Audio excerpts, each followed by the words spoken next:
And then the kid was like, I want to be like that guy. You're listening to The Scrimmage with Daniel Hargrove and Justin Domashevitz.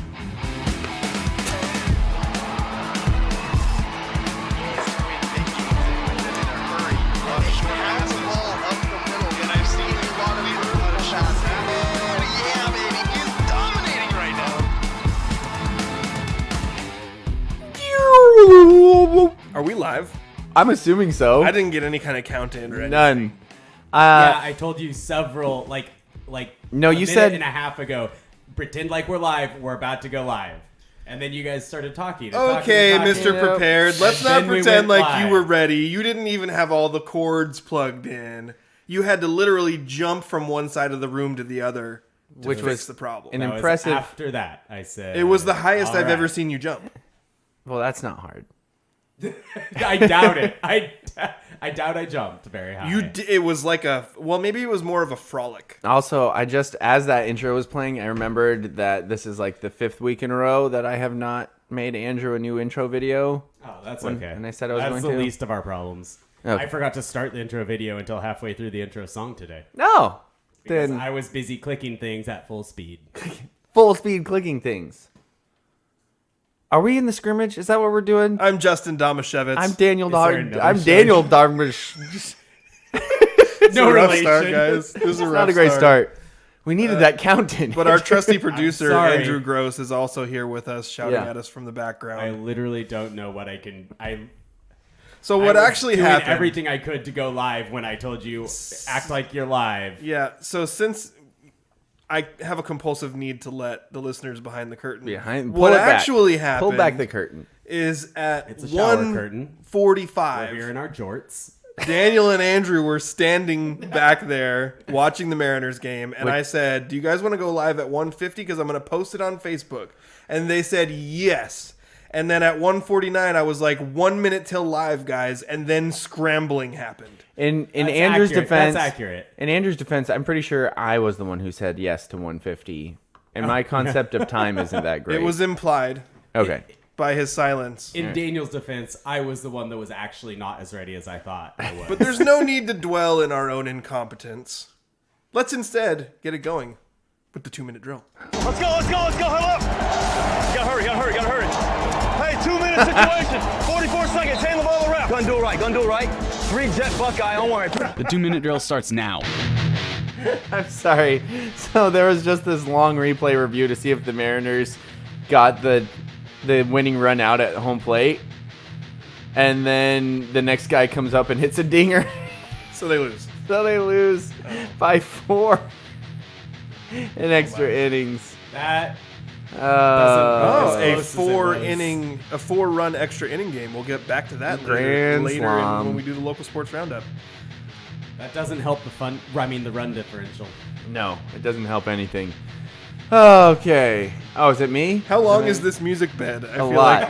It's long enough. 7.5 minutes. The Portland Trailblazers will have the 7th pick in next month's NBA draft. Justin, with Damian Lillard's future hanging in the balance, which player should Portland fans hope to see in a Blazers jersey this year? The two guys that I've seen their names come up the most are Keegan Murray and Benedict Motherland. That's a real person? Munnerlin.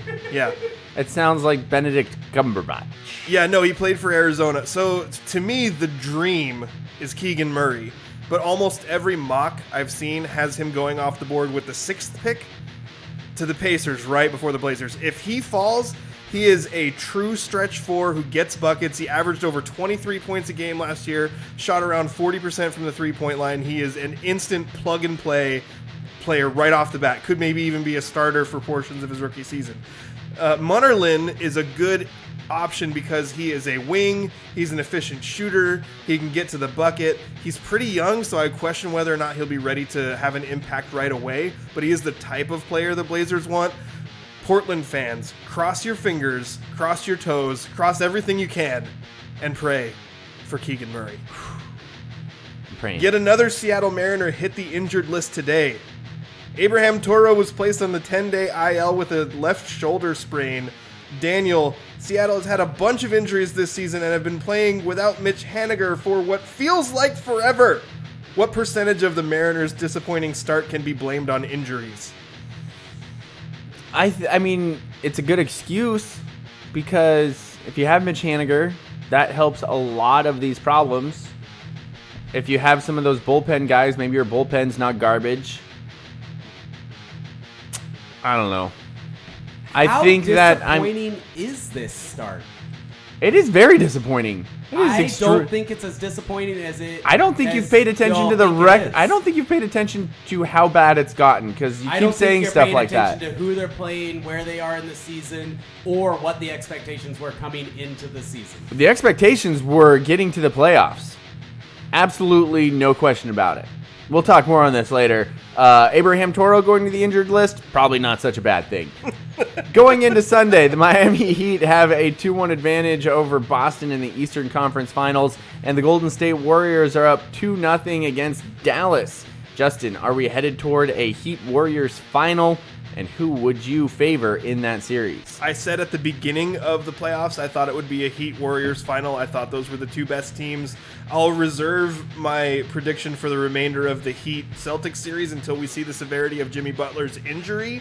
It sounds like it's not that bad, and he'll come back. If that's the case, I think the Heat have the edge, and I maintain that the Golden State Warriors have been the best team in the playoffs so far, and I think will probably have an advantage in the finals over either the Heat or the Celtics. Even without GP2. Yeah, that's a tough loss. Freaking Ducks. The Cincinnati Reds pitched a combined no-hitter on Monday and lost to the Pittsburgh Pirates. Daniel, are the Reds really this bad? Or wait, they pitched a no-hitter. Are they good? This is confusing. What, how, and why? Well, at least the Mariners have won the games they've pitched no-hitters in. So they're not that bad at offense, I guess. But this is, I mean, you could totally see the Mariners doing this, right? Pitcher pitches a no-hitter, loses the game. Only if they were flexing. Just brutal. Flexen or Felix or any of the young rookies who come up. The now. Yeah, Gilbert, Kirby, Brash. You know, I don't because think they've had as bad of run support as you're thinking across the board. Well, Flexen is the one that has been dominantly, horrifically supported this year. he's also not been that great this year, though. Like, he has not been that great this year. Anyway, you are just challenging me on all of my opinions right now. I don't think you're watching the Mariners. I think you're looking at box scores. Yeah. I mean, I'm watching. I'm doing both. I'm doing both, but expectations coming into the season. For what? Who? Yes, if I was listening to what the organization was telling me, You shouldn't listen to what the organization is telling you. So what were your expectations? My expectations was they will be better than last year. Which would be in the playoffs. They missed the playoffs by a game last year. So being better than last year would be in the playoffs. They also, everyone across baseball was talking about how they were overperforming last year, right? So they could be better and have a better season and still... They wouldn't be able to have a better season. They could be better. They could be better and perform more in line with their talent and have a similar win total. So I expect them to be in I've always expected them to be in a similar place at the end of the season, but with a better team. They'll be within a small number of games of the playoffs, hopefully in the playoffs with someone chasing them, but it's going to be really close. And I think that's been the rational expectation that I've been hearing from baseball people from the beginning of the season. Was that the goal is the playoffs this year. They're gonna be better. This is not the year where they are going for the world. They're going to win a World Series. Well, they're currently 17-25 and looking dreadful. They're also in. I'm again. This isn't me saying I'm looking at the. People are saying this, Daniel, that they are in the toughest stretch of their season. Like this road stretch. But weren't they 10-6? So if they're 7-25, that means they're 6-19 in their last 25 I am not going to games? try to even think numbers. Okay, so if you said they were 10-6, I think so. So then they lost 19 games and lost 7. So they're 7-19. If I'm right, which I think I am. Yeah. So they're 7 of their last 25. I'm just saying, I'm not saying this has been an awesome start to the season. I am pushing back against the doom and gloom. It's been awful, super disappointing. They suck. That's what I'm pushing back against, because I think they have been about what I expected. They've looked better. They are better. Where have they looked better? They have not looked better. Julio came up and is stroking. Yes, one player. One They player. didn't have it all last year. Yeah, but they also had Mitch Haniger last year. For some of last year. Yeah. And they also had Kyle Seager for last year. That's JP true. Crawford's been really good. Suarez has been pretty good also. Suarez has been As a better than we replacement thought. as a replacement for Seager, he's been pretty good. He is not getting the RBIs. The biggest thing that the Mariners are lacking in right now is batting average with runners in the scoring position. Is scoring the runs, which last I checked is pretty important. I get that you're bringing a nuanced look at this, and I'm saying I was trying to hold on to that nuanced look, and right now it's a dumpster fire. Right. Well, and I'm slapping you on the face and saying, "Come out of it, Daniel. It's not actually that bad." There's 7 of their last 25 or 24, whatever it is. We're not great at maths, but we're close to right if we're not right. Yeah, it's not good. It's real bad. And Sometimes it feels like they lose every day. I mean, they just got swept in a 4-game series by Boston. Yeah, it's Story freaking And- hit what six hits in the series, and 5 of them were home runs. Yeah. I honest to God would love to see them plunk him every time he gets to bat. Not walk, just beat him in the butt. Yeah, why not? As like a Start hey, something. You didn't want to come here. The How's thing is, that feel? the Your thing butt's is, sore. Andrew, you bring in the argument of this is the toughest part of their schedule. That's this what is- I've been hearing. this is a people that I team- respect talking about baseball say. This is a team where their expectations is that they wouldn't get murdered by the toughest part of their schedule. Also, going into the series, Boston Like was 15 they're and 22. they're supposed to be one of the teams Yeah, that Boston was struggling. they're supposed to be one of the teams that are people's tough part of their schedule. So that means that you can't have the expectations of being one of the top teams if every time you play one of the don't top teams think- you get smoked. I don't think that anyone outside of Seattle media was projecting them to be a top team. Well, what do you describe as a top team? Because playoffs in baseball is not expanded like the rest of the universe, Wait, and you actually have it to be is, a though. top team to make You the have playoffs. to be in the top third. You have to be Right, in- you get Expanded? 5. yeah, but that's the play-in weirdness. Like, I was thinking playoff team, not like get You're past talking the- about being a top 4. yeah, like Well, making it top past But it 5. is still expanded now.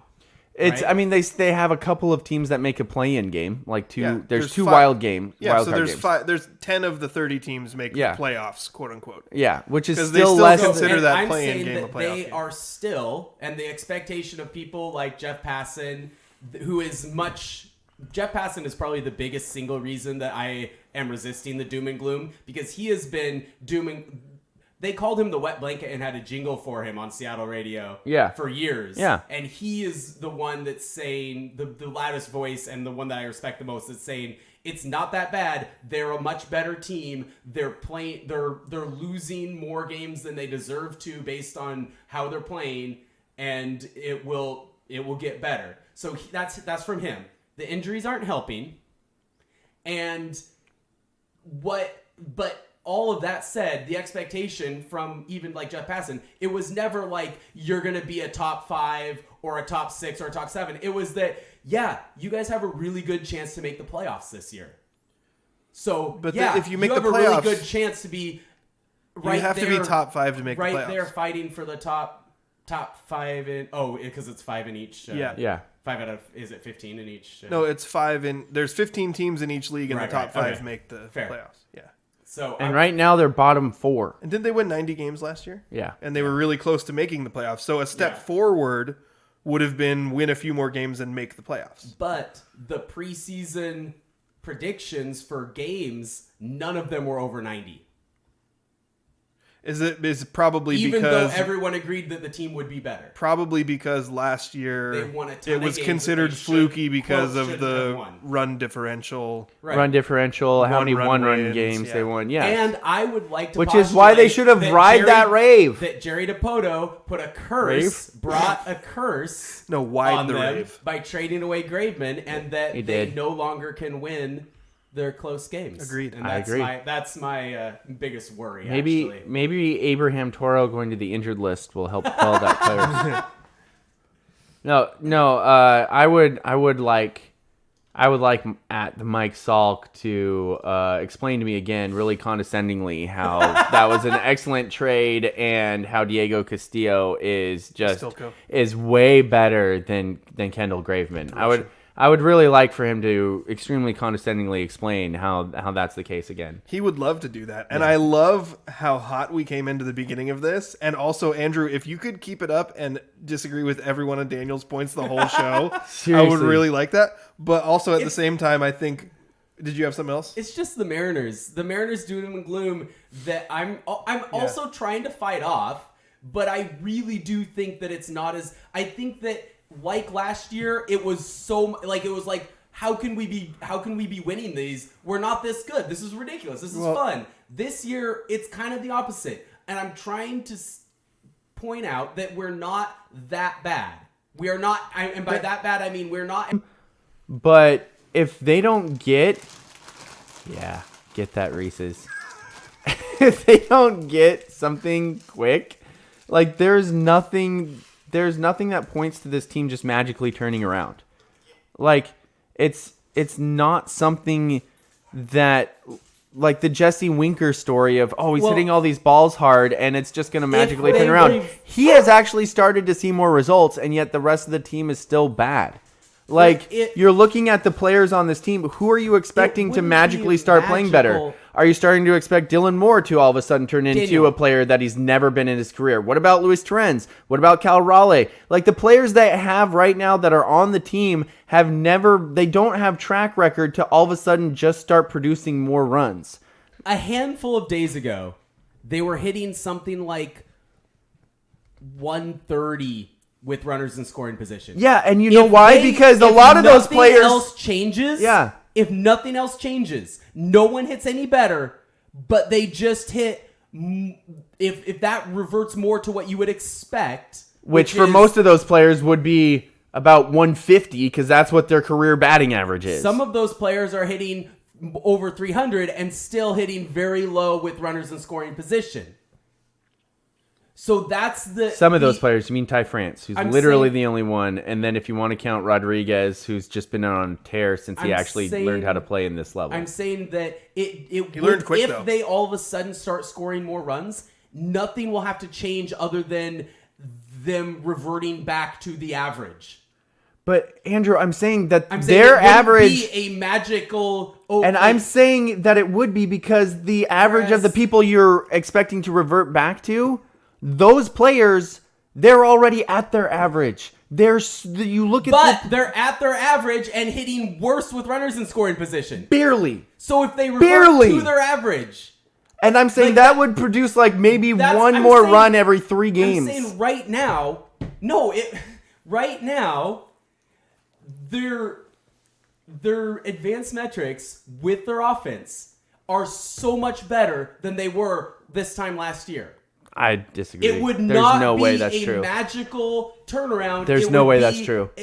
There's zero chance I that's can't true. argue it because I am just going off of what people that I respect, what I hear people saying that I respect, and I'll try to get you some of those, some of that audio, so that you can get a little bit of that hope. I know that today's lineup doesn't really show it because it's got a bunch of the new players in it, but there's no way that a lineup that has the likes of Torrens, Raleigh, Dylan Moore, Jared Kelnick, who else has been playing? Abraham Toro. Guys, Say him twice. I don't think I said Toro yet. I said Torrens. Oh yeah, you did. Yeah, you're right. I mean, got those guys confused.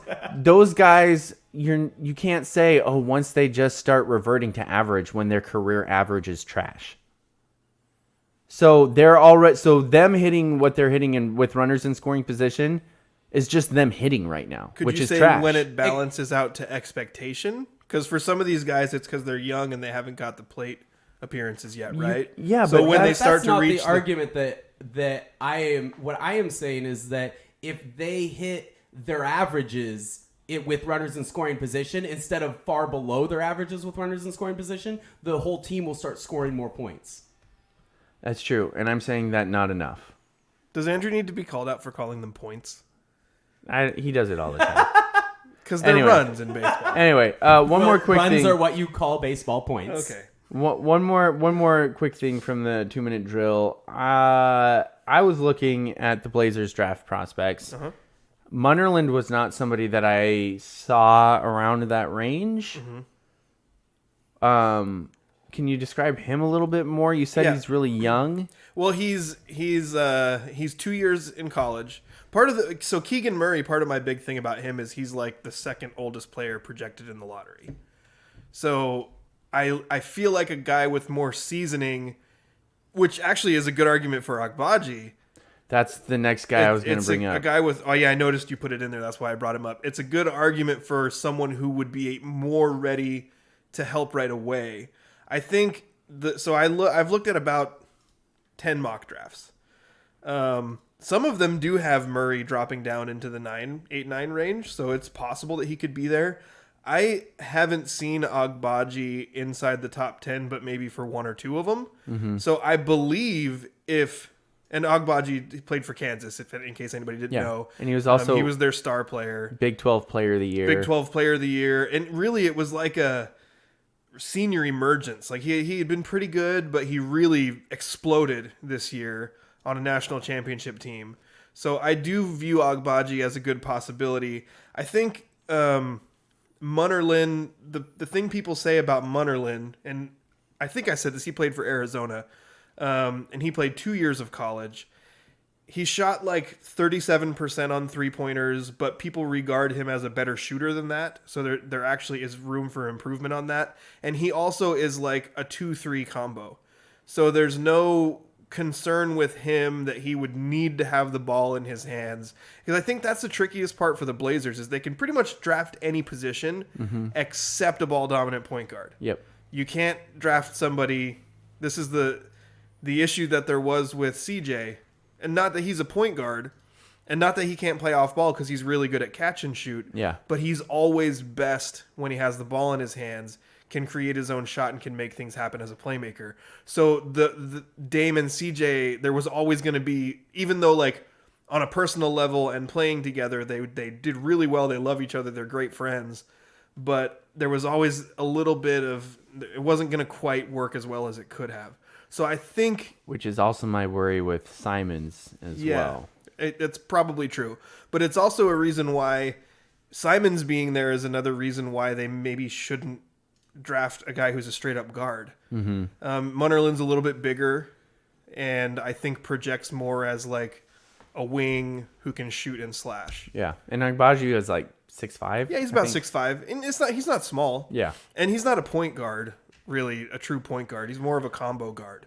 So Okay. I wasn't even seeing. So I was assuming he was a wing from his size, but you're saying he's more of a guard. He's more of a guard, but great slasher. Okay. Can get into the lane. There's not really a big hole in his game. I think people view him as a guy. This happens with seniors sometimes. Like when a guy stays all the way through college and doesn't really emerge as an NBA prospect until he's a senior, guys will look at him like, well, number one, NBA teams want a longer career. So they want guys who have a little bit more tread on the tires. But also, they'll look at it and be like, okay, well, you had to play college for 4 years. What's wrong with you? Yeah. Why weren't you one of these one and done guys? Right. And then there's also, you want that upside. You want, maybe Yeah. you can grow into even more and become more of a superstar instead of this is what you are because you're already, 22, 23? Right. I mean, that's why I loved the Blazers draft of Anthony Simons when they got him because they were drafting like 28 or something like that year. And they were like, well, we aren't going to get anybody who's going to do anything right now. So let's just go super lottery pick, see if this guy works out in the future. He's ridiculously talented, but he didn't even play college. Yeah. And it worked out. Perhaps the even more important or interesting part of this is really like, it's Dame. Dame is the interesting part of this. Yeah. And the Blazers sent him as their representation to the lottery.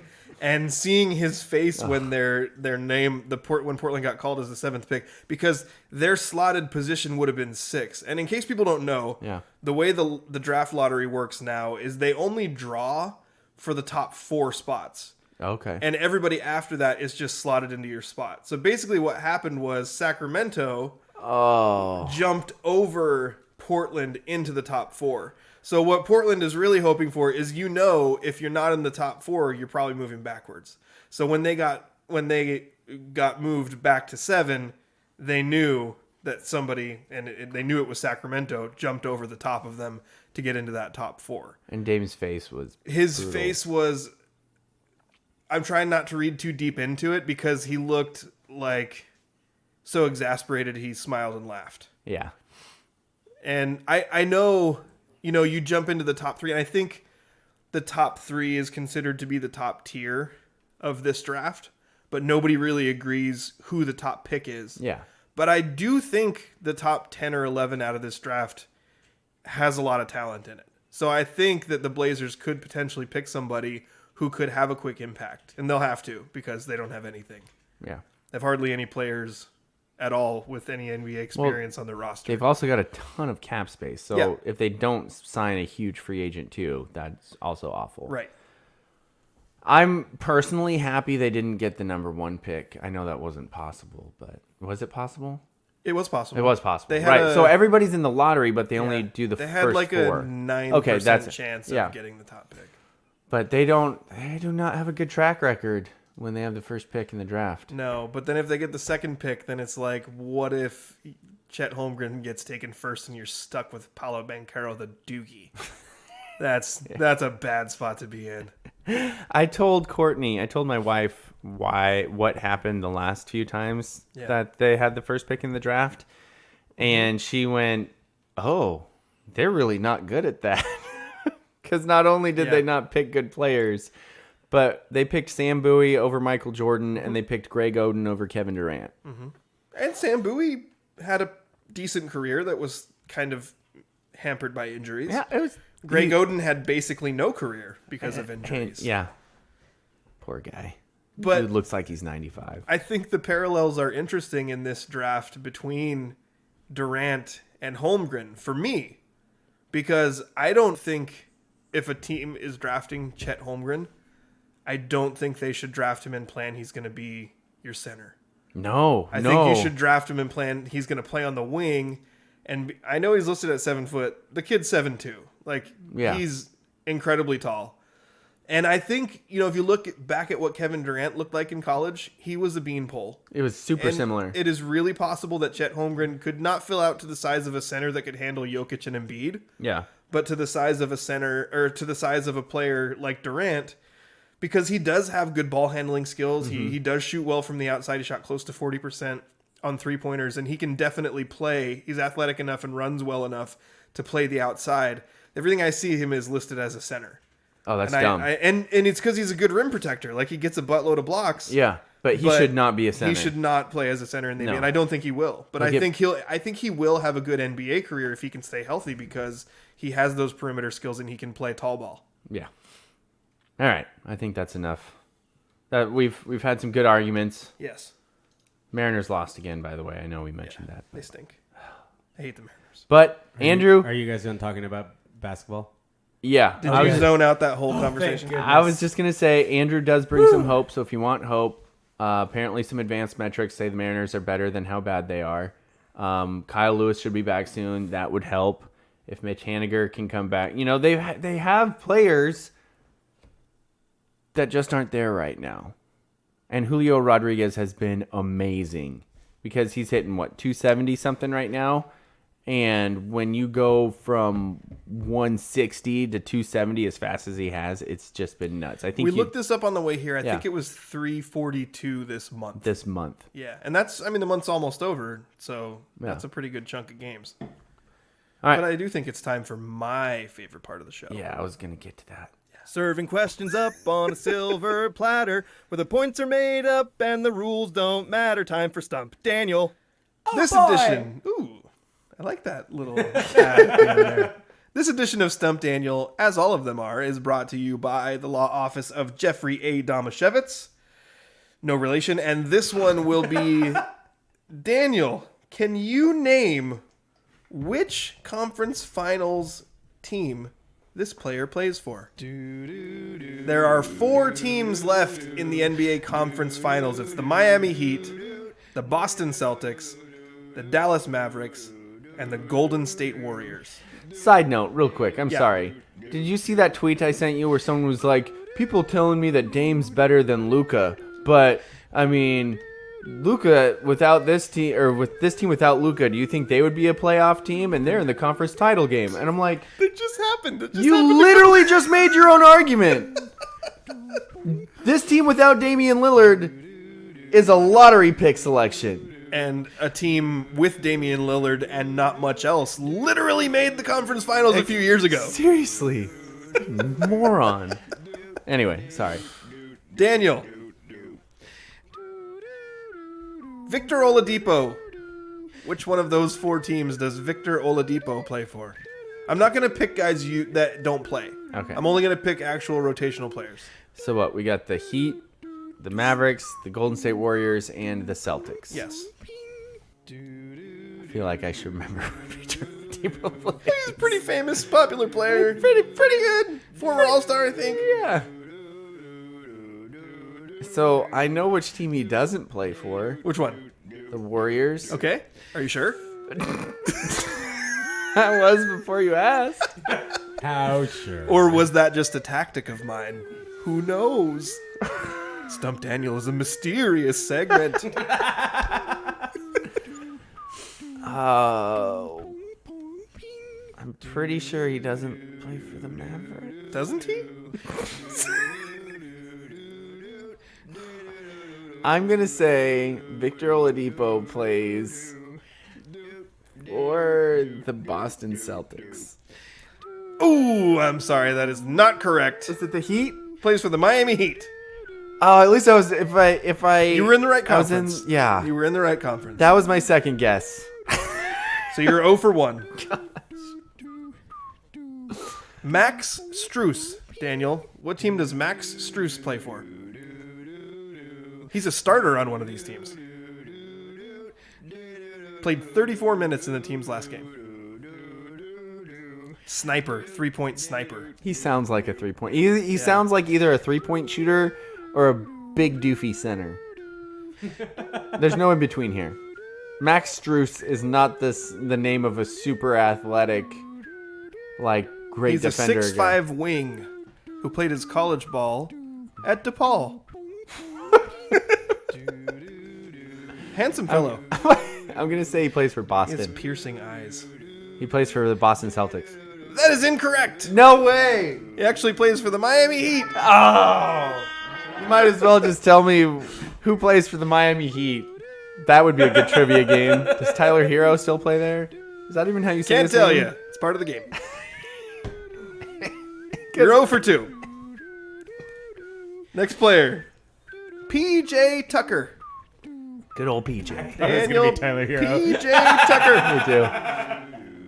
The 6'5", 245-pound power forward who's most well known for being strong and hitting corner threes.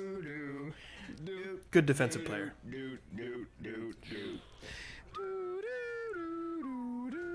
I'm going to say he plays for the Mavericks. It's also tough because he's played for 5 different teams in his career. But, Daniel, you are wrong once again. PJ Tucker plays for the Miami Heat. What? No. You're 0 for 3. Whoops, sorry. Serving Wrong. questions up. There we go. Okay, Andrew Click is now 0 randomly. for 2 because of those 2 wrong sounds played. That was 1 for 3. Daniel, oh, sorry, Andrew. You're right. Al Horford, Daniel. What team does Al Horford play for? I hate you so much. Because I thought I knew, but now I'm wondering if he plays for the Miami Heat. I think he plays for the Boston Celtics. That is correct. Yes! You're 1 for 4. Woo! So happy I kicked the table with my boot, my walking boot. Okay, I'm going to give you another one. They say this boot was made for walking, but I don't agree with it. Former Tar Heel, Yeah. Reggie Bullock. Former Tar Heel. Reggie Bullock played 44 minutes in his team's last game. Is there how many minutes are there in a? 48 Okay. in regulation. I'm going to say he plays for the Boston Celtics. Ooh, I'm sorry, that's incorrect. He plays for the Dallas Mavericks. You are really bad at this game. I'm not good. Yeah. Let me give you a little easier one. Let me give you one that's a guy that has really been on the come up. A lot of people have been talking about him. Had a great year. Jordan Poole. Daniel, what team does Jordan Poole play for? You do realize that you say people are talking about him, but nobody in the Northwest is talking People NBA are basketball talking. right now. People are saying. People are saying. I'm going to say the Golden State Warriors. That is correct. He does play for the Golden State Warriors. You're 2 for 6. Woo! Kyle Lowry, Daniel. What team does Kyle Lowry play for? Miami Heat. The Miami Heat is correct. 3 for 7. Making a comeback. Okay. Last one. No. So I only have a chance to go 500. Yes. Okay. Caleb Martin. Daniel, what team does Caleb Martin play for? I thought he played for the Montesano Bulldogs. Wasn't there a Caleb Martin who used to play for the Bulldogs? There was No, a Cody. Cody. Martin. There was a Cody Martin. Yeah. Actually, did Cody have a brother named Caleb? That's what I was wondering. They might. Yeah, maybe. I don't know. Maybe. Caleb Martin. I'm gonna go out on a limb and suggest or advise that you don't guess the Bulldogs. Hey. That would be quite unlikely, I think. I'm going to say the Dallas Mavericks. Oh, I'm sorry. That's not correct. It was Caleb the Martin Bulldogs. plays for the Miami Heat. God, are you kidding? Did you just give me like their entire roster? I picked all the players that you might not know or know which team they were on now. I knew if I said Jimmy Butler or Bam Adebayo or Tyler Hero, you'd know those guys. Kyle Lowry, would he? that's a new addition. Yeah. So I thought maybe you'd miss that, but you didn't. I think I got Kyle Lowry wrong in a previous iteration of you asking me questions like this, and so that's why I knew he played for the Heat. To be honest, I'm not sure if I could positively say I know anyone who plays for the Celtics right now. Really? Like, if you gave me the name of the one superstar I think might play there, then that might be it. Is that where Tatum plays? Yes. Okay, that's the only one. Mm-hmm. That's why they're. I don't know any other. Celtics. We talked about one a couple weeks ago on this show because Marcus Smart was undeservedly the defensive player of the year. Yep. Actually, there was a really funny. Marcus Smart is a point guard who shouldn't be a point guard. So, like, at the end of the game when they lost the other day, there was a really funny clip of him having a chance on the final possession, and he basically dribbled it off his foot, tripped, and it went to the other team. Oh no. So, yeah. He pulled an ollie. But this has been Stump Daniel. You failed. But, I gave you NBA trivia, and maybe random-ish NBA trivia. So I don't think you probably feel too bad. I don't feel... So you failed, but really it was kind of a win. You can feel good about not knowing this. Yeah. I backed Good myself point. into a win there. You're gonna take a win on that one? No, that was brutal. Okay. If you had guessed the Miami Heat every time, you would have gotten 5 out of 8. By the time I had already missed like 3 of them, I realized that I was in for it. I posted a buttload of polls last week. Like, imagine the amount of polls that you could fit in your butt. That's how many I posted last week. They're very small pulls. You want to hear them? You better move on quick. Okay. Here's the first one. These are all based on last week's show. If there was a rule against farting and laughing, how many places would you have been kicked out of? The Because options that were, happened. Was Yeah. one of the options all of them?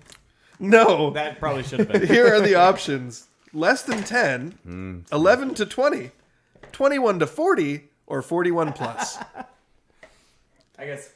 Wait, 41 read plus. the whole question again. I was If there was a rule against farting and laughing, how many places would you have been How- kicked out of? how many? Less than 10, 11 to 20, 21 to 40, or 41 plus. I missed that poll. I think I would have said. I think I would have gone with the top one. Yeah, so nobody voted in the middle ones, and that was what I failed to remember about polls. Yeah. People just go to the extremes. 55% of people said 41 plus. 45% of people said less than 10.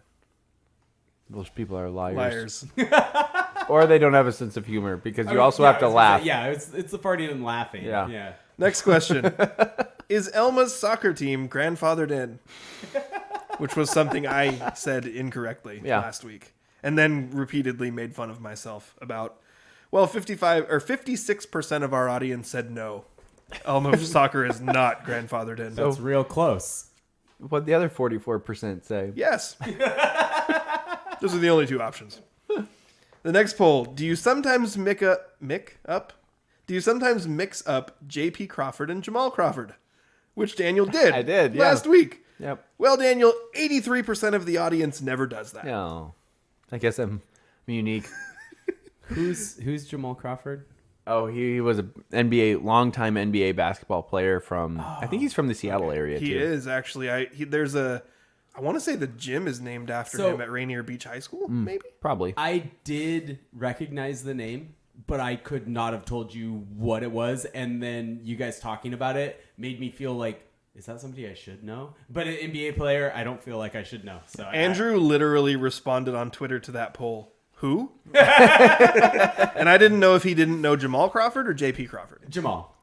I wasn't sure. I don't know what JP's first name is though. So I guess if you told me it was Jamal, I would believe you. It could Somebody be. said. No idea. I thought somebody said John Paul, but I wasn't sure if they were joking or not. Oh, It's John Paul. Yep, your My wife wife yells knows. from outside that it's John Paul. Did anyone let us know if you heard that on the microphone? Next poll. Does Mariners DH Mike Ford look like your Babe Ruth coach? I seriously considered saying, does he look like your Babe Ruth coach or Dave Hinchin? Because that was what our conversation evolved into last week. But I left Dave Hinchin out of it. I felt like we slandered his name enough. And you didn't want to get beat up. Wait, can you slander Dave's name enough? No, you want to do it again? I just didn't know that was possible. We could do story time and slander his name a lot.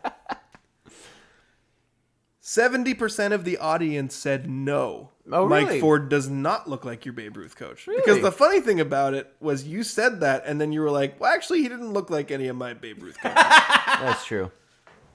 He looks like someone else's Babe Ruth coach. Yeah. Next poll. Can you ever leave a melody unresolved? 57% of the audience said no. They cannot ever leave a melody unresolved. I actually had A a, lot of nard conversation. dogs there. I had a conversation with my wife about this because she said that can is an important distinction in that question.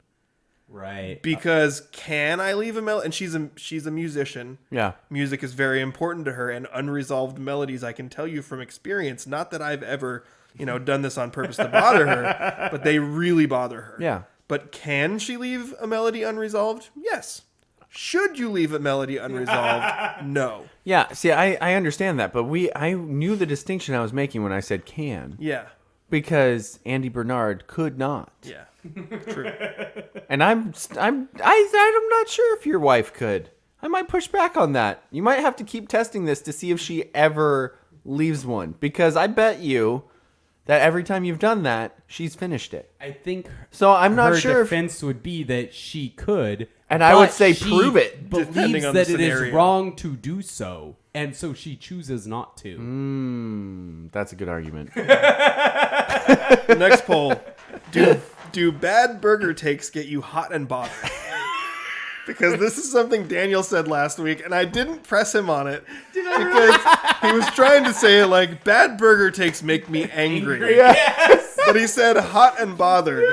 Well, Daniel, That is straight from Tobias. Yes. 57% of people do get hot and bothered by bad burger takes. I don't know if that should be vindication Right. or just more concerning. Yeah. Is riding a horse fun? I don't know. I've never done it. 62% of people say next yes, question. it is fun. Good. Okay. Actually, no was leading this poll most of the week. Yes had a late surge. Okay. Next Hannah, poll question. Hannah got a hold of it. Whose fault is it that Daniel has never ridden a horse? Is it one, his own, his parents, or his horse people friends? Because as I listened back, you said, well, all my horse people friends always say they're going to let me ride a horse, but then they never do it. Well, Daniel, 75% of people say it's your own damn fault. Actually, 25% of people blamed your horse people friends, and nobody blamed your parents. When you were blaming your parents. I was. Yeah. Ignoring the 15 years of life you've had since adulthood. Has it only been 15 years? Roughly 15. It feels I have- so long. I have 4 more poll questions. Oh, This is wow. so many. I went nuts. I was laughing so hard listening to last week's show. Does Jane Roloff ever stop running? You said she doesn't. Because every time you've seen her, she's running. I think it's been pretty conclusive. This has never happened before. 100%? 100% of people said no, Jane Roloff does not ever stop running. Yes. Does Tiara Straka ever stop throwing? Because that's something you said Yeah. in last week's episode. 83% of people said no, which means that at least a couple of people were brave enough to say yes, she does stop throwing. Next poll. There's only a couple left now. Okay. Should winning all 4 of your track and field events be called doing Kira Gardner things? Yes. 3 options. Yes, yup, and yeah. I think I went yup on that. All 100% of people picked one of those. 50% said yes, 13% said yep, and 37% said yeah. Guess what? You're going to learn later in the show. She did it again. That's crazy. Still doing Kira Gardner things. Yep. Final question. Daniel, this is a big one for you. Oh. Because we were talking about food eating contests. I was going to say, does it have to do with Haley Van Lith? Who would win in a burger eating contest No. with the note that if you puke, you lose? Prime Daniel Hargrove or Haley Van Lith? Well, Daniel, this was incredibly close. This is the only time that I wish that something in our show actually got to this famous person. so Haley Van Lith could find out that some random person in a small town of Washington that she's not even from, not even on the same side of the state that she grew up in, has this weird beef with her. And people have been asking questions about who would win in contests with this random 30-year-old guy. One of these days when I have so much time on my hands that I have nothing else to do, I'm going to go to all the previous episodes and clip all of the times that you've said you could beat Haley Van Lith at things. Daniel, would you think that of all the things we've gone through so far, whether it was one-on-one basketball or an Easter egg hunt, Competitive Easter egg hunt. would you think this would be the one thing that people would agree that you could beat her at as a burger eating contest? I would sure hope so. Well, I've got experience. 56% of people picked Haley Van Lith Dang over it. you in a burger eating contest. And I even put Prime Daniel Hargrove. That's Prime Daniel Hargrove, who ate 2 Big Macs, 2 large fries, and 40 nuggets without throwing up. Would Are you we like to past protest the results of Prime this poll? Eating contest Daniel Hargrove? Is that in the past, or are we going to see Prime eating contest Daniel Hargrove in the future? I don't know. I could train. I might be able to You extend gotta my stretch prime your on stomach. that. Yeah. Yeah. I'm disappointed in that. This concludes our polls. One day we'll find the thing that our listeners think Daniel could beat Haley Van Lith at. I thought that was the one. What is it going to Next, be? I'm going to do like radio broadcasting contest. They'll still pick Haley Van Van Lith. Lith. Did they pick me? Wait, I forgot. Prime Daniel Hargrove. Hey, I got some votes on that one though, right? Yeah, it was you got 56. 44% of the vote. You just couldn't get over the hump. I voted for you. I'm getting closer. I believe Haley. in you. We're gonna find something. I voted for Haley Van Lith. It is you know, it's not even that I think Daniel is good at eating contests. It's He is, that, though. Well, yeah, but I'm saying that's not the thing. It's that I am really confident that he will exceed expectations. Whatever the expectations are for him, he will exceed them.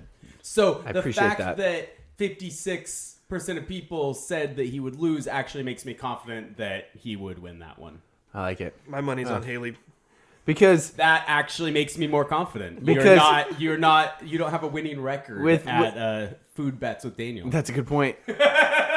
When it comes to food, it's mostly determination at that point, unless it's a speed thing. But if Right. it's just power through and don't throw up, I wonder how many times I swallowed my throw up that one night. Please, let's not discuss that.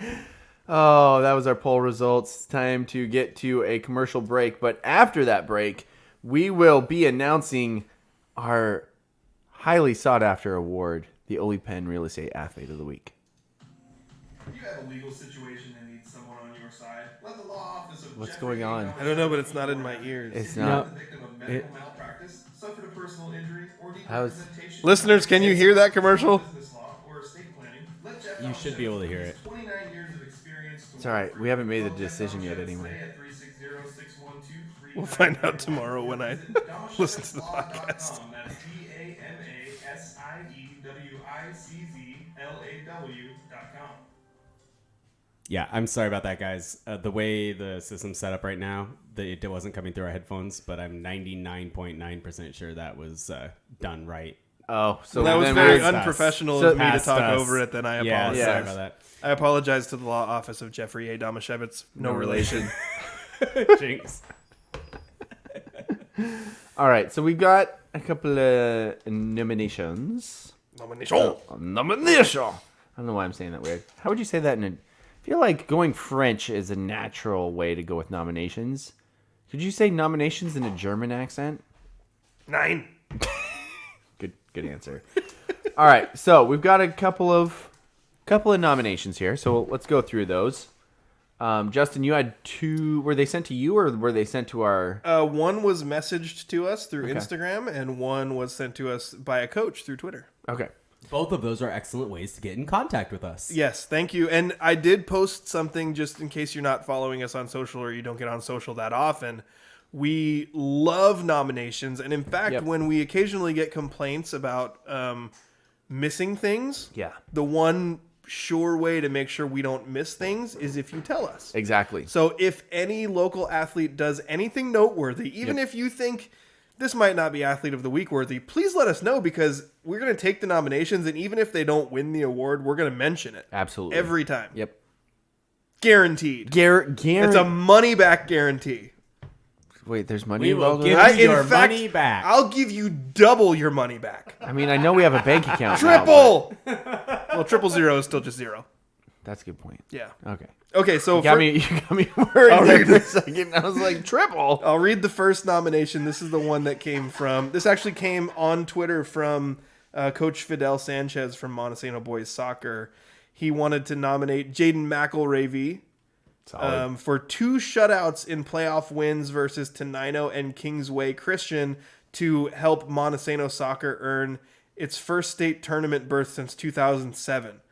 So I also saw that they hadn't been in the state playoffs since 2009, but I'm going to trust Coach Sanchez on this one that he's right, that it's 2007. Yeah, I think that's a good Yeah, way to go. trust the coach. Yeah, trust the coach. So Jaden McElravy, Montesano Soccer's goalkeeper, is our first nomination. Yeah. The second nomination came from someone on Instagram, and it didn't have a lot of details in it, but we will get to details about this athlete later when we do the roundup. But Marin Bruner of Aberdeen softball had 2 home runs, 2 out-of-the-park home runs Let's go. in one game to help Aberdeen get a district win. Okay. So high level of competition there. Yes. And then I got one of our, I can't remember if it was message to, might have been direct message to me, but It's all right. You can crinkle wrappers. We've been crinkling wrappers all day. It's okay. There you go. Get that beef jerky. Get that Reese's. I got one for Giovanni Foster. Track star for Hoquiam. Yeah, just there you go. If you are not a super fan, you don't know that Justin thinks Reese's are the best thing on the planet. But he's eating Reese's right now. Anyway, I got a nomination for Gio Foster. I know he runs the 100, 200, and the 4x1 for Hoquiam. I'm not sure what his fourth event is, because normally kids do 4 events, right? Sometimes sprinters don't, Okay, because the events are really taxing. gotcha. So he won the 100. He absolutely flies. I mean, the kid is just stupid fast at districts, right? This last week was districts. So he won the 100 districts. The person who sent it to me was a Hoquiam person. So they said he would have won the 200, but he slipped out of the blocks. I think he still took second.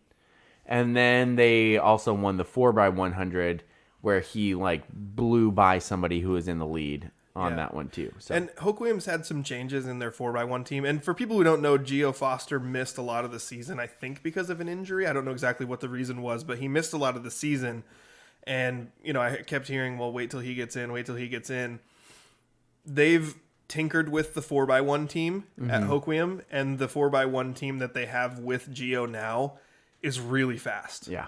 So it's Colton he's had a Philomely. huge impact. Yeah, it's Colton Philomely, Dakota Brown, Tiggy Himmons, or just Tiggy, because he's Timmy Higgins. But I think we should he's just go going to go. Tiggy? He's just one name now. He's Yeah, just Tiggy. Just Tiggy. Tiggy, and then Gio is the anchor there. I've seen 2 separate videos of that 4x1. It's pretty cool because you hear the fans around, and then when Gio gets it, it's like, oh, come on, Gio, catch him, and then he just blows by a guy.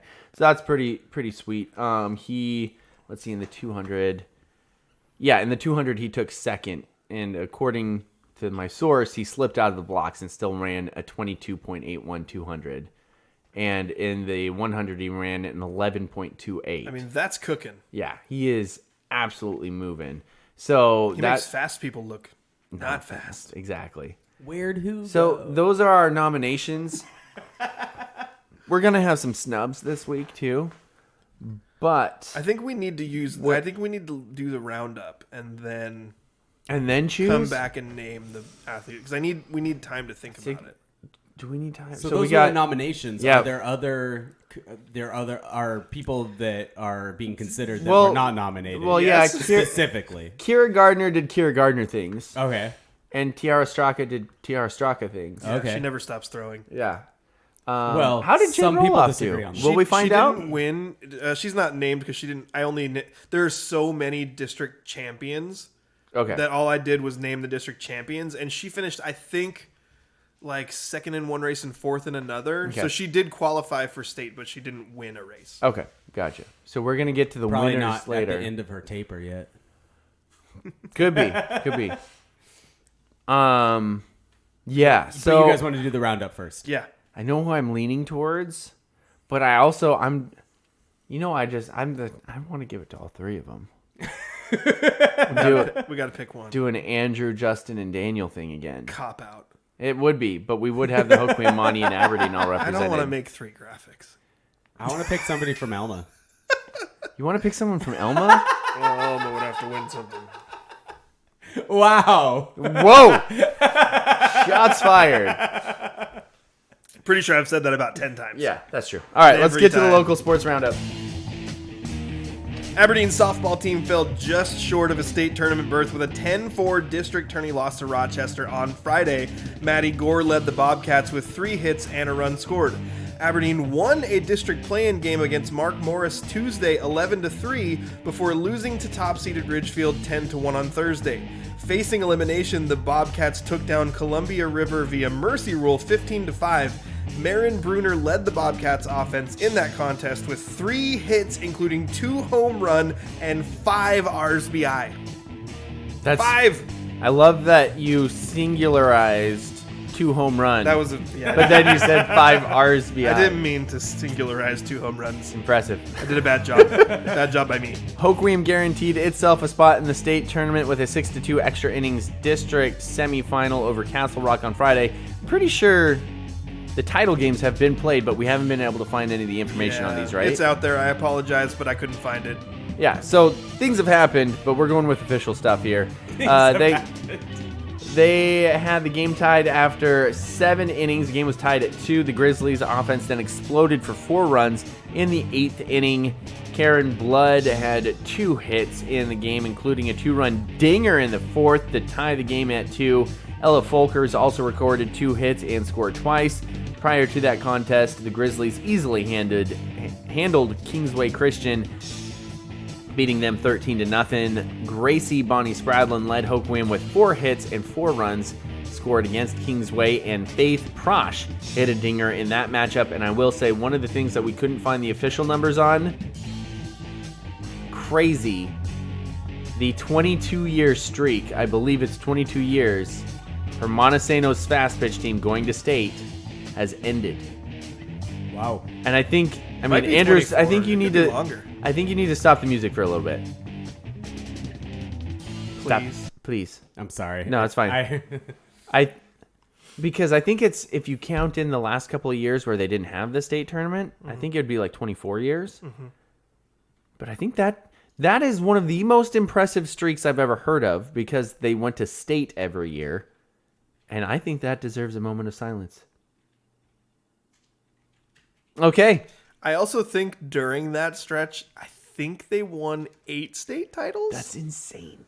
I hope that we're not getting numbers wrong, and I apologize if we do, but it's a 20-plus year streak. Yeah. And I'm pretty sure they won 8 state titles in that stretch. Just, It's nutso.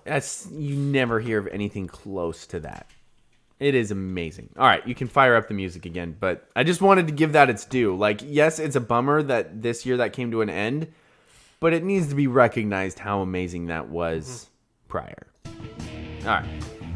Elma's soccer season came to an end in the state quarterfinals on Saturday. The Eagles fell to Highland 2-1. Senior forward Manny Hernandez scored Elma's lone goal in the 24th minute against the Scotties, who had allowed only 16 goals on the season entering the contest. Eagle keeper Andy Salvateria saved 6 shots on goal in the game, and I believe I saw that Elma was averaging almost 7 goals a game in the regular season, so them being held to 1 goal was a really big deal by a stout Scotties defense. Stupid Freeman Scotties. Montesano's first state run since 2010 ended in a regional round. Did you say that? Soccer? Soccer. Right. still with soccer. Still with soccer. All right. Sorry about that. In soccer, Montesano's first state run in soccer since 2010 ended. We were corrected, it's 2007. Thank you. That's what I was wondering about. 2007, Yeah. in the regional round with a 3-0 loss to Kings. Kings on Wednesday. Aberdeen's season also is over after a 1-0 loss to WF West last Saturday. Bobcats finished the season at 12-4-1, and the Bulldogs finished at 13-6. 2 really successful seasons, finishing just shy of getting to that ultimate state level. In baseball, Montesano seniors Isaac and Isaiah Pierce were named co-MVPs of the Evergreen 1A League last week. In the Bulldogs' 15 league games this season, Isaiah hit .345 with 5 doubles and 12 RBI, while Isaac batted .312 with 14 RBI and a pair of home runs. Isaiah went 3-1 on the mound in league play with a 1.17 ERA, while Isaac was 2-0 with a 3.5 ERA. And I have to say, I'm sad that the high school careers of Isaac and Isaiah are over. They have been phenomenal athletes for the Bulldogs. Absolutely. In track, several local athletes took home individual district titles on Thursday in Vancouver, and Montesano's girls earned a team district title. For Hoquiam, Giovanni Foster won the 100 with a blistering time of 11.28. Kiara Straka won the shot put with a throw of 43 feet 10 and a half inches, and the discus at 124 feet 7 inches. The 4x1 relay of Foster, Nakota Brown, Tiggy And Colton Philmally edged to 9-0 with a time of 45.2 seconds. For Montesano, Jesse Anderson won the 800 with a time of 2 minutes and 8 seconds, 0.35. There you go. Gabe Bodwell won the javelin with a throw of 150 feet, 0.2 inches. 150 feet and 2 inches? That's how you say that. Ashlyn Devereaux won the javelin at 106.5 inches. And the 4x200 relay team of Elena Olson, Lily Kazi, Sierra Birdsall, and Jaden Morrison won with a time of 1 minute 48 seconds, 0.55. Is that, how do you say that? 1 minute? 1 minute and 48.55 seconds. That's it. Yeah. You could also say 5,500. You knew that it didn't sound right, but you couldn't quite figure. I couldn't fix it. Elijah Flores took first in the triple jump for Elma with a leap of 39. Is that 39 feet? Yeah. Oh, triple jump. Okay. It's like a long jump of 39 feet. That's insane. No, triple jump of 39 feet, 2 inches. Montesano's 5th place finish was the best among local teams on the boys' side. Hoquiam's girls took 6th. Nice job, Daniel. Lots of numbers in there. Decimal places, feet and inches. It's tough. Let's see if Cascadia's podcast do better than that. Aberdeen's boys dominated the 2A District 4 tournament on Friday in Shelton. The Bobcats, 105 team points, easily outpaced second place WF West's 55.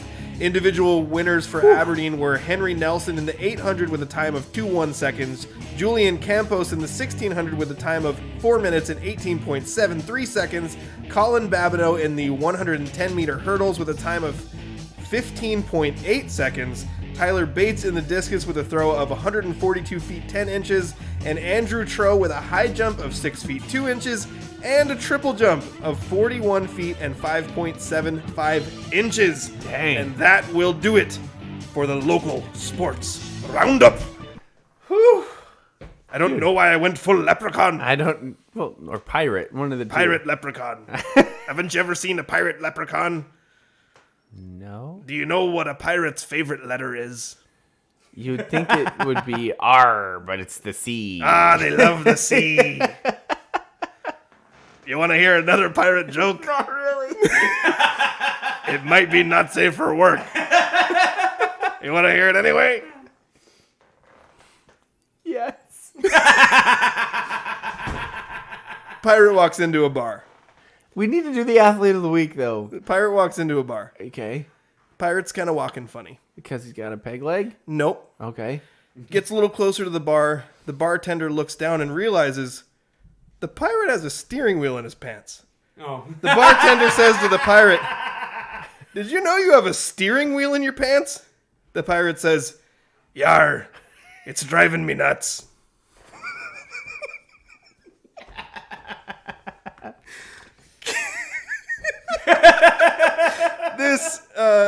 This seems like a good time to pick our athlete of the week.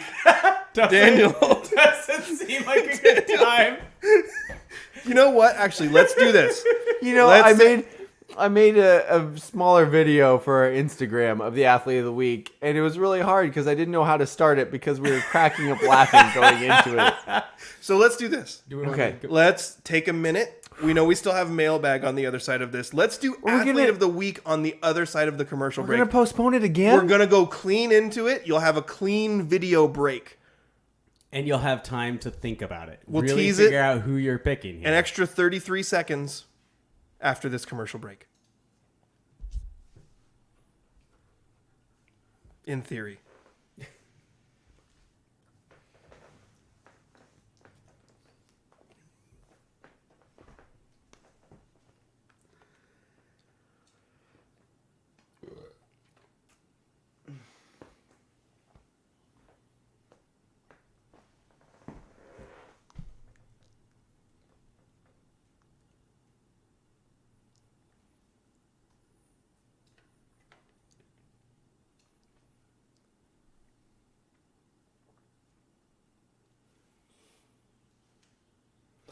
And we're back out of our commercial break. Thank you again to our sponsors, Ole Penn Real Estate, the sponsors of our Ole Penn Real Estate Athlete of the Week, and the Law Office of Jeffrey A. Domashevitz, who sponsors our Stump Daniels segment. I took all 30 seconds. I still have no idea who I should pick. So we've got 3 nominations. Yeah. Jaden McElravy. Yeah. 2 shutouts. Yeah. Gets him to state for the first time since 2007. Mm-hmm. That's a long time. It is. We also have Maren Bruner. Dominated with 2 dingers to help Aberdeen's fast pitch team move along in their tournament. Mm-hmm. And we've got Gio Foster. Torched the track with a 100 meters win at 11.28 seconds. Took second at the 200 and helped them in the 4x1 win their district. I'm trying to imagine how long it would take Was me that to a run chair 100 squeak, meters. or did you just fart? It was a chair squeak. Okay. I think I can. Yeah, I can mimic it. So, Okay. yeah. Great. Really helping out our video He here. wasn't sure, Justin. He was not It was sure. such a lie. We took the break so you could have a clean athlete of the week know. video, and then I ruined it again.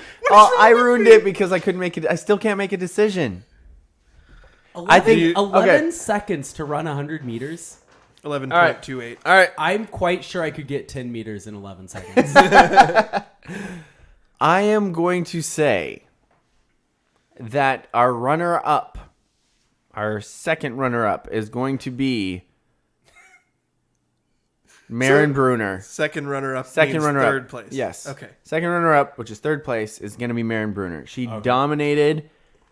I'm sure we'll see her in the future. We need to remember that name because she absolutely dominated. She had 2 home runs in that game. Also listed as just an excellent teammate. Did you just drink your drink through your nose there a little bit? Joked a little bit. Okay, that's okay. First runner-up is going to be Jaden McElravy. Which means our winner of the athlete of the week is Giovanni Foster, for his electrification of the track with that super fast time of the 100, second in the 200, which he's expected to do better in, by the way, when he gets to state, and anchoring the 4x100 for the Hoquiam Grizzlies, winning that event as well as they're headed to state. So I'm going to go with Giovanni Foster. You can argue with me all you want, but you don't get to pick. You can nominate, though. So those are our runners-up. Yeah. Our snubs of the week. Wait, they are not even runners-up? They're They just not got even straight runners-up. up snubbed. Straight up snubbed. You know who they are. I don't even have to say who they are. How about the fact that I didn't? You know they're snubs. I didn't put anything from the 2B district meet in the roundup, so Kira Gardner didn't even get her name mentioned in the roundup. Wow. She did Kira Gardner things. Yeah, And I think Carson Freeman did Freeman things. she did actually. Yeah. Yeah. So, Or did she do kindergarten things? no, she didn't do Kira Gardner things, but she did do Freeman things. Okay. And I think people from that area will know that that's right up there with Yeah. Kira Gardner I mean, things. going back to a Yeah. previous poll that we had, is Raymond always led by a Freeman and a Gardner? Yeah. It is. Yeah. Yeah. My physical therapist is from Menlo, and you'd be surprised to know that she has a Freeman as a neighbor. You wouldn't be surprised Shocking. because I'm pretty sure they're all neighbors. Although I was going to say, if you live in Okay, but Menlo, by Menlo- definition. Menlo is Willapa Valley. Yeah. Which is where the other Freeman played. Only, I mean, I don't know of another Freeman who played in Willapa Valley off the top of my head. Freeman is a Raymond name. So what was Ryan So doing in the- Willapa Valley? His family lived. Do they His bus- family lived out Do there. they bus into Raymond? I don't know. No, I think they live in Raymond. Oh, okay. I think. Controversy. Is it sort I- of a Montesano issue in the Pack County? I actually asked Ryan about that one time. I was like, how come you're a Freeman and you live in Willapa Valley, but all the other Freemans I see are Raymond? And he told me, and I quote, Freeman is a Raymond name. That's good to know. Nobody outside of Raymond Obviously. is named Freeman anywhere. I love it. All right, so we're going to get to our mailbag. And Justin, this wasn't a question sent in. Oh. Do we have anything? The mailbag. Yes, Send the us your mailbag. stuff. Send us your stuff in a mailbag. So I don't think we got any new things sent in. So if you're on the chat, if you're watching on YouTube live right now, please send us something. Send us something now. What is this thing at the bottom? Don't ignore that. Don't ignore it? No, ignore that. Oh, That's- do ignore that. Okay. do ignore that. That's something for later. I just was setting it aside so I could bring it up because I thought it was funny. So far, Joshua Hull has said, "Hey, how are you guys doing?" And We're doing good, I Josh. told him we were doing good. And Clarence Sawyer has he says, "Fight!" Exclamation mark! Exclamation mark! I think he was enjoying Daniel's and my Yes. discussion of the Mariners. I had a chance That's to all we talk to got, Clarence the other day at a Little League game. That was fun. And you didn't do it? You had a chance to. You saw him and you were like, I have a chance to talk to that guy. And then you turned around and walked away. And that was fun. Yeah. He enjoyed it.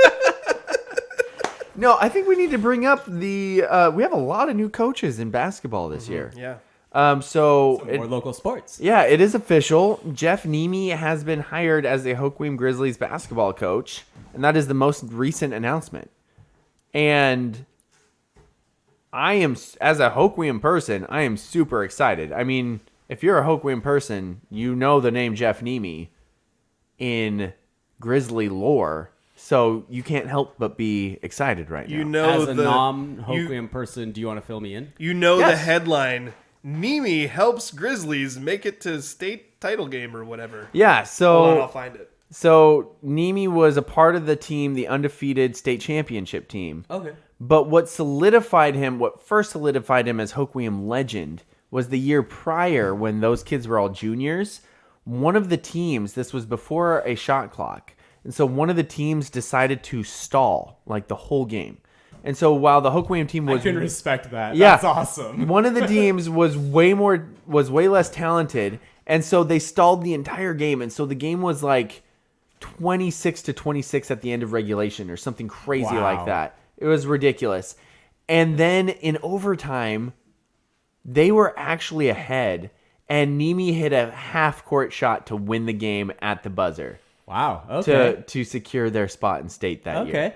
It was ridiculous. What year was this? And it says Nemi lifts Grizzlies to state. That was in 2000. And there's a picture of him going like this.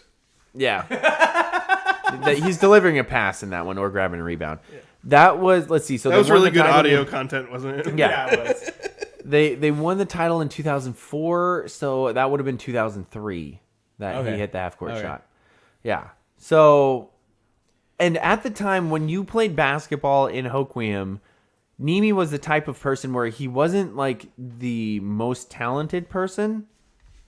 So like they had Jeff Wayman and Justin Reed and Sky Kearns and David Brittinen, and those were the other four starters. And they, for the most part, looked their part on a basketball court. Brittinen was 6'6", he was the center. Sky Kearns was like a 6'4" wing. Justin Reed was short, but he could shoot the lights out and he played guard. And Jeff Wayman was about 6'1", 6'2", played guard as well. And then you had Jeff Nemi out there who, when you just looked at the team, you were like, everybody else looks like stud basketball players. And Nemi was just the guy who did everything perfectly right. I mean, Sounds like a good coach. exactly. honestly, And that's so cool. I think a lot of people looked at him and was like, man, not only is he an Everyone excellent else basketball looked the player. part, and Nemi was the guy going like this. Yeah. Which, for audio, that was great. Yeah. You're welcome, audience. But If you he watch- wasn't. What I'm saying is, he wasn't the tallest, he wasn't the fastest, he wasn't the quickest, but he was a starter on that team for a reason because he was an excellent basketball player and he did all the little things right, and his what we call basketball IQ was through the roof. So everybody looks at that and goes, "Oh man, he'd make a great coach someday." And he went and coached at Elma, and he took a program Yeah. that was floundering at the bottom of the league for a long time and took him to the playoffs. Yeah, I think they won the district title. Yeah, I think they did. Also, before that, Jeff coached the Aberdeen girls basketball team. Oh yeah, I forgot about that. And then he coached in Elma. And also this past season, he was an assistant coach for Grays Harbor College. Mm-hmm. So he has stayed active.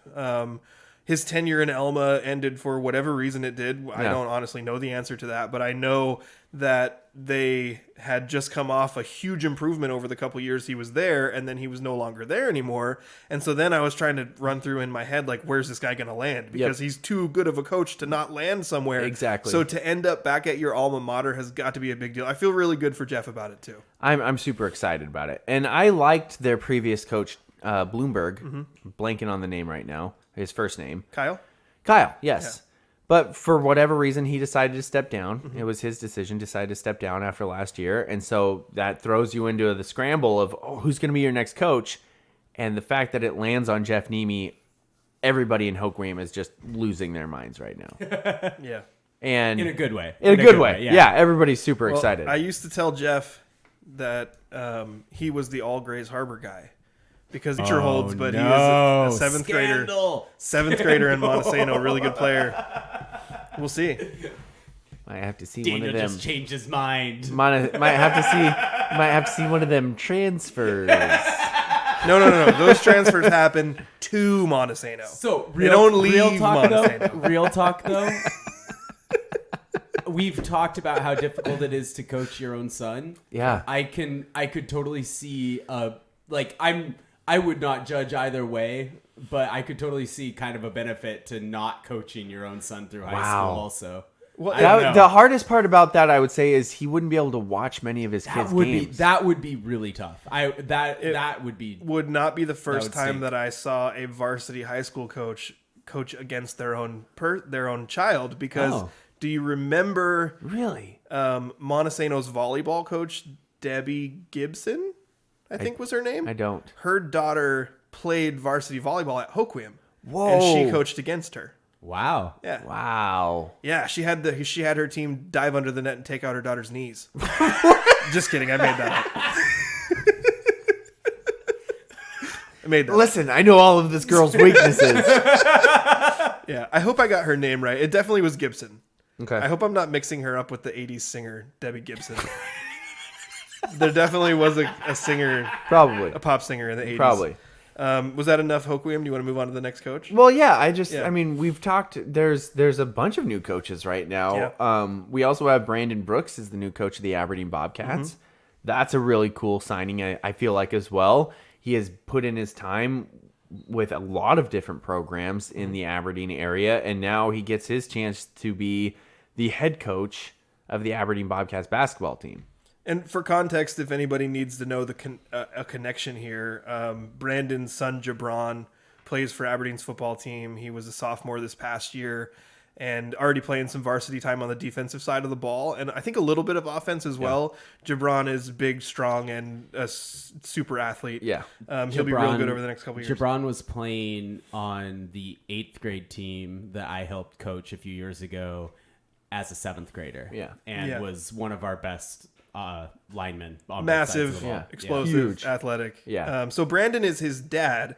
Brandon has been an assistant coach for basketball, football, and track for some amount of time. I don't know how long, but he has been an assistant coach in all those different programs and is now getting his opportunity to step into what I have heard is kind of his main passion is basketball. And, you know, having worked as an assistant coach on this team, familiar with the kids, feels like it should be a really nice, easy transition for him to jump in and take over this job. Also, I love the idea of someone being able to put in all the work, you know, pay your dues, and then you get the opportunity to go do what you want to do. So feel really good for Brandon and excited what he'll be able to do for Aberdeen. Absolutely. Now, the next one, and by the way, we had a new coach in Elmo last year. Yeah. So that's also, all the coaches are really new. Yeah. But also new coach in Montesano, as Doug Galloway stepped away 2 years ago, and last year it was Stoddard and then Doug Farmer who took over. And I'm a little bummed that Farmer's not going to stay. Yeah, He did a really good job at the end of last year. He really did because, I mean, if you look at the difference between where they started, they were terrible at the beginning of the year, and they had turned things around towards the end of the year so much that they won 3 of their last 4 league games. Yeah, and they won a playoff game. And they won a playoff game. So huge improvement there. But I think the feeling around that, even when Doug Farmer took over the program, was that was probably going to be a 1-year thing. Okay. He and his family were considering moving out of town, and it was like they didn't know what the future was going to be. And then he decided they were going to move. So the Montesano had to move on. The basketball program had to move on to a different coach, and they've hired someone named Mac Bertram, who, I'll be honest, I don't know much of anything about. Which surprises me because of all these coaches, you would hope that you would know a lot about because your son plays for the program. I probably could have done some digging and found out more, but Yeah. I haven't done that yet. Okay. Well, that's your homework. I know he's from California, and I tried to go onto Facebook and type his name in and see as I found him, and I was like, okay, let's see what mutual friends we have. And we had basically none. We had one mutual friend. So I haven't even been able to establish what his real Grays Harbor tie is. Okay. But I do know that he's been a coach in California for a while. And at some point, once, track and powerlifting and everything is all done, because they've already started kind of some workouts and practices for basketball. When my son's finally able to go to some of those, I'm sure I'll find out more.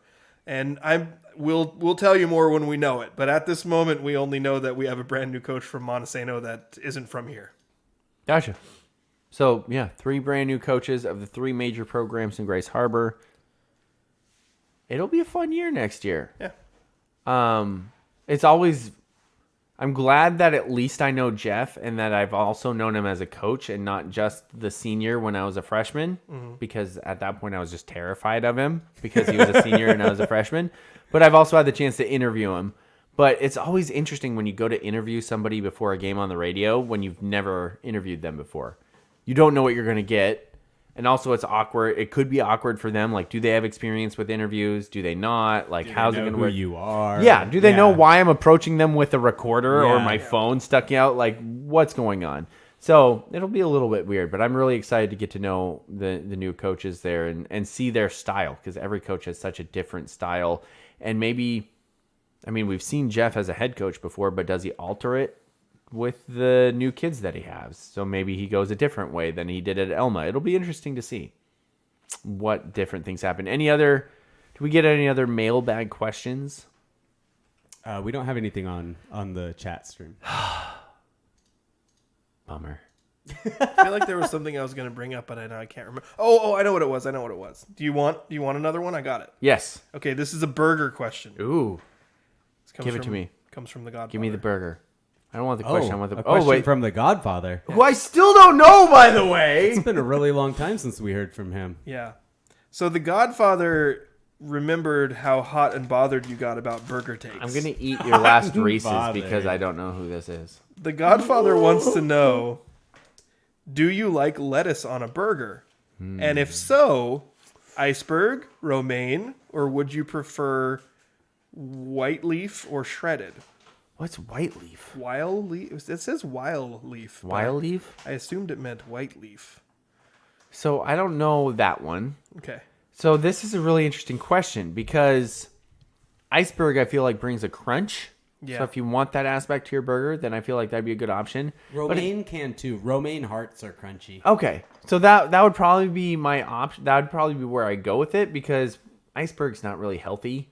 And if I'm putting iceberg on a burger, I probably want some sort of healthy. It's not great. It isn't unhealthy. It's basically the equivalent of nothing drinking but water, right? water and fiber. It's a productive food, though, because if you eat it, you burn more calories chewing it than you do actually consume. Yeah. Just like celery. It doesn't have the health benefits that That they the attribute others to do. like the green Yeah. leaves. So I'm probably going romaine, but I'm not sure if I like lettuce on my burger. What does it add? It's Besides that crunch. It's extra the But if you crunch. have pickles, doesn't that give you a crunch? It's a different It can. kind of crunch, though. It is It's a different true. kind. It adds a little body to it. I think that I do, but I want to add the caveat that I feel like there's very different kinds of burgers. My favorite burgers are not the kind with lettuce on it. I really like sautéed mushroom burger type. Oh, that God, kind what's of wrong thing. with you? But jeez. But if you're not doing like fried onions or mushrooms Yeah. or one of those, if it's not that kind of burger, just like the backyard grill And then the fresh vegetables, then yeah, I really do like that. Like Yeah. that is a great burger. I like lettuce. I stay away And- from the onions and yeah. tomatoes. But if I'm doing the fresh burger, then I like that as well. I'm okay with grilled onions. I'm still not there with mushrooms. I'm really sorry, Andrew. I came in hot on that one. It's so hot. No, it's totally okay. Mushrooms are like I can count on one hand the amount of foods that absolutely repulse me, and mushrooms are one of them. I am entirely comfortable with being the only adult palate in the room. So mushrooms are weird. You are. Yeah, But- that's fine. I'm rubber and you're glue. Whatever you say bounces off of me and sticks to you. I might quit after you say that. So, lettuce on burgers. Justin, do you eat lettuce on burgers? Where you at? I do. I like green leafy lettuce, but I want something that's a little crispy and crunchy. So I'm good with romaine. I actually really like spinach. Like spinach leaves. On a burger? I would not like spinach on my burger. I'd never put spinach on a burger. I was just kind of talking about like lettuce in general. And then you guys cut me and so off. he threw off because I was another about green to thing say that's not lettuce. I was literally about to say I really like spinach, but I've never put it on a burger before. But I did to you. You guys did to me what I did to Andrew with the mushrooms. You're welcome. So did it on anyway, purpose. I would at say least we were talking about burgers when he was talking about the mushrooms. You were just bringing up stuff you like. I like I like ice cream. I don't like it on a burger, but it's pretty is good. ice cream a type of leafy green? No, I like. I don't know, kale. We were talking about No, I don't like lettuce. kale. Nobody likes kale. Daniel's like, I like kale. No, I don't like kale. Never mind. I'm sorry. You're right. There was a bit of a correlation there, so it wasn't ice cream. I've got a correction. Whole leaf, Whole leaf. not white leaf. What does that mean? I don't know. Oh, was it? Was he going does that iceberg help? or green? He was going iceberg or romaine. Oh, like shredded or whole Okay. leaf. Whole leaf. I like but whole leaf. Romaine hearts, which are specifically like the middle part, so it's not very green leafy. It's mostly the Crunchy bit. Yeah, and or iceberg. Like I want it more for the crunch and the coolness. I feel like that's an important Oh part yeah, of the that fresh temperature. burger. Yeah, agreed. More for the crunch and the coolness than like green. Like I'll eat a potato salad. I'm eating salad. Well, that's another thing I was going to bring up. You put potato salad on your burger Oh yeah, sometimes. I do that sometimes. You do that. I You do do that. Okay, so real quick, Yeah. without getting into like specialties and like putting chicken strips on a burger or anything like that, you're having a burger. Build your burger right now. I'm an everything on my burger guy. So tomatoes. So, tomatoes, goop, lettuce. No mushrooms. That's not a burger thing, jackass. Okay, I'm gonna let you finish, but then after you finish what you're putting on it, I want you to describe your goop because I feel like that plays into it too. Oh, yeah. But Okay. finish what you're putting on it first. Okay, so I like bacon. Yeah, I think bacon counts as Obviously. pretty Okay. normal. So I like lettuce, tomato, pickles, and I like onions, but I would only really appreciate some kind of a slightly cooked onion. I agree. I don't really like raw onions on my burger unless they're very sparse. Yeah. That's probably like what I would normally put on it. But there's been Cheese? some other stuff. Oh yeah, cheese. What kind of cheese?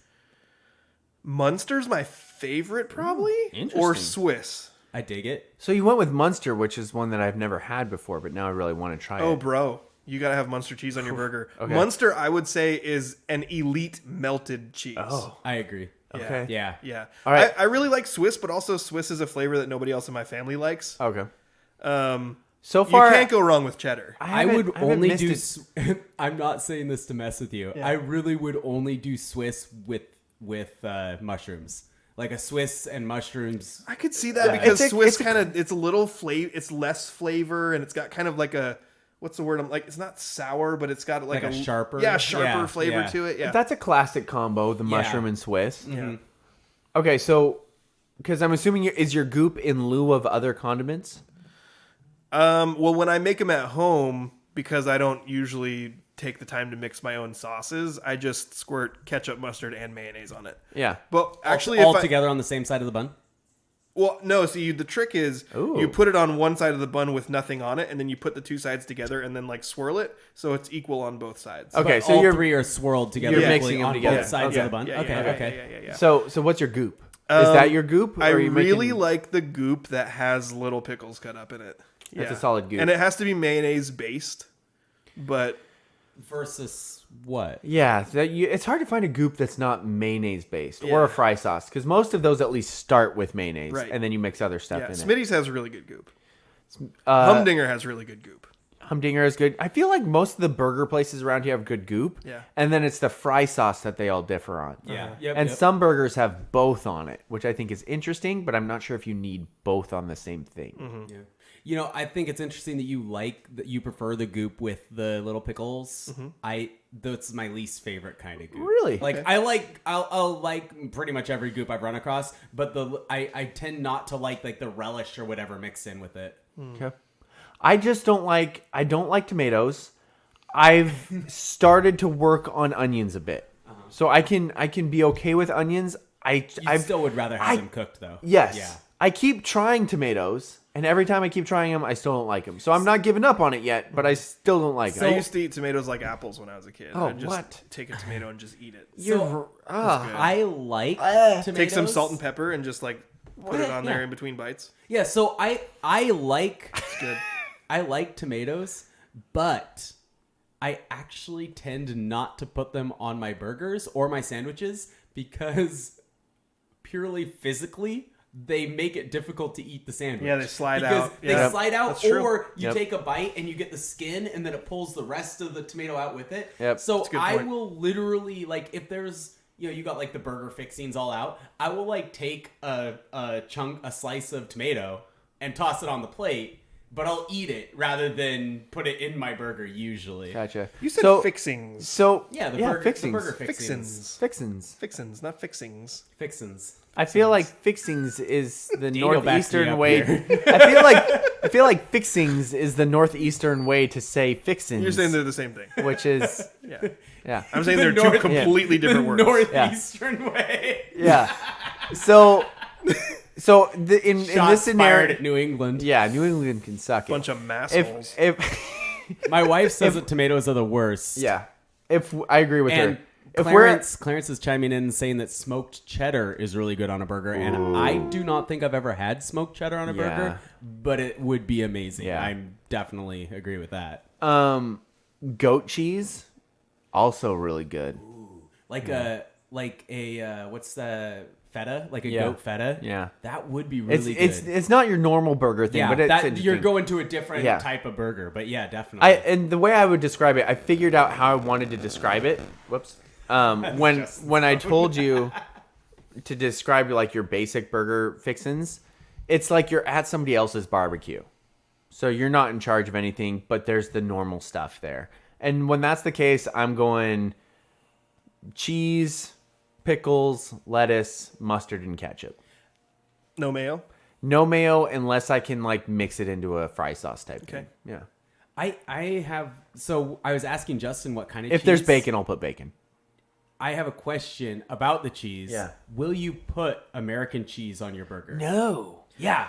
Okay, hold on. Because that's what I was like, yeah, you put cheese on the burger, and then I was like, there are times when it's like just like the the American single. You mean if slices that's your out, only like, option? if that's the cheese that's out, I'll skip it. I really don't Are you like talking American about cheese. like the Kraft singles Yeah. or like Yeah. deli American cheese that comes in a brick and you can slice it? I've didn't know that was a never thing. Seen that, I've ne- so I would need to experience. So that they before have I made a American judgment. cheese at Subway that is not like the prepackaged Kraft American cheese. I didn't know that was a thing. What is American Amer- cheese yeah. about it? It's cheese that comes from By America. the way, That's, do you know You what have they, Swiss cheese, you have American cheese? do you know what they call American cheese in Australia? plastic? Tasty cheese. Tasty. Like it's just like Tasty they aren't even saying it's good. They have the same feelings about it. It's tasty cheese. You guys ever think back on the things you ate when you were a kid and loved? And now you're like, oh, American, like the Kraft single slices are that for me. Like, Yeah. sometimes it was an afternoon snack. I'd just go into the fridge and just grab a slice of cheese, pull the plastic off of it, unwrap it, and just fold it in half and with bologna. that also. Yeah. I no. still kind of like bologna, but we never eat it. So you don't really like it. I just kind of It's there's probably so many nostalgia. better. There's so many better. Yeah. It's like lunch cheap meat hot options. dogs as lunch meat. Yeah, but now when I think about eating those plastic cheese slices, I'm like, oh, Yeah. It's not good. I'm really curious about the Munster, so I'm going to try that. yeah, you should. Got to find a spot to get it. Munster is good, Where's like it at? just regularly. Would You- Safeway have it sliced? Yeah, oh, definitely. I feel like Safeway would if have you it go sliced buy in the deli. like the packs that have like 10 slices in them, Okay. Definitely. Like pretty much every grocery store will have Munster. And it is good on its own, but it's better melted. Gotcha. Because I've tried a lot of interesting cheeses Yeah. with my wife being traditionally cow milk intolerant. Mm-hmm. But if it's raw cheese from like that's aged, Mm-hmm. so I've tried some of that. Dude, when we make nachos at our house for her, it's the most expensive nachos you'd ever try. Because it's like, it's either goat cheese or like raw aged cheddar. Like, it's I like crazy. putting Munster into my quesadillas. Ooh. Yeah, so Those like are some expensive quesadillas. well, no, you Clarence. don't do all Munster. You do a mozzarella cheese base. Okay. You sprinkle a little cheddar on it. You can't do all cheddar because it's too greasy, and then you put some Munster on top of that. You get Tillamook cheddar though, Yeah. not near as greasy as other stuff. I that you always get. buy Tillamook. Tillamook's so much Baden better. Farms also. If it's cheaper, it's What was the that same. one? Baden Farms. I think it's Bandon. Bandon. Yeah, you're And right. Ba- I think it's Bandon Barden. Dooms. It's Dudes. pretty much the It's same. the same cheese, branded different. Yeah. Like I think it's from the same. Yep. Kind Yep. What Clarence say? Clarence chimed in on YouTube to say that government cheese is outstanding on a burger as well. Government cheese? I'm not sure what he I've means only by ever that. seen government cheese on TV. Isn't government cheese like American but worse? I don't know. I think it is. Government cheese. It's Government- like government cheese. All right. I think Fixings. I think it's time to end this. I think it's time to end the show. Fixins. Because I have to pee so bad. All right. So for my Before we co-host- close, Uh-oh. let me just say one really long, Take a long time. Oh, you are a jerk. sentence with all of its Stop it. coordinating conjunctions and Baroque independent Nope. clauses. For my co-host Justin, mushrooms. What is wrong with you, Domashevitz? My co-host Daniel, darn it. I blew that. Don't again. not ignore, what did I say? Don't ignore that. I'm bad at reading. And our producer Andrew. I disagree with everything Daniel says. Gross. Not that bad. Fixings. Who would win in a race to the bathroom? A prime Daniel Hargrove or Haley Van Lith? You've been listening to the scrimmage. I'd say Haley after watching that.